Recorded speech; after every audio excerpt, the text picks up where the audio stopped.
Hi friends, எல்லாரும் எப்படி இருக்கீங்க? அடிக்கிற வெயிலுக்கு நல்லா ஒரு கூட்டி தூக்கத்தை போட்டு வெளில இருந்து வந்து பார்த்தா நம்ம சின்ன மச்சான் நெல்லிக்காய் அடிச்சிட்டு இருக்கான்.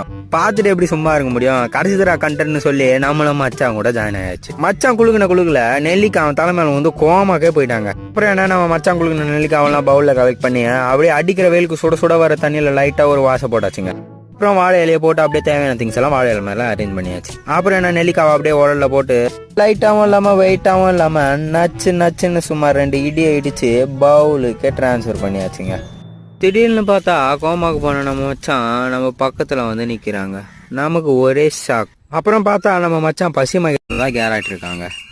அப்புறம் என்ன, அப்படியே இடிச்ச நெல்லிக்காவெல்லாம் பவுலுக்கு மாற்றி அப்படியே மேலாப்பில் சும்மா தேவையான உப்பை தூவி அப்படியே அதுக்கு தேவையான மிளகாத்தூளையும் தூவி லைட்டாகவும் இல்லாமல் வெயிட்டாகவும் இல்லாமல் ஒரு ஷேக்கிங்கை போட்டு எல்லாத்தையும் அப்படியே பிளேட்டுக்கு ட்ரான்ஸ்ஃபர் பண்ணி ஆளுக்கு ஒன்று எடுத்து சியர்ஸை போட்டாச்சுங்க. டேஸ்ட்டு சும்மா அல்டிமேட்டாக இருந்துச்சுங்க.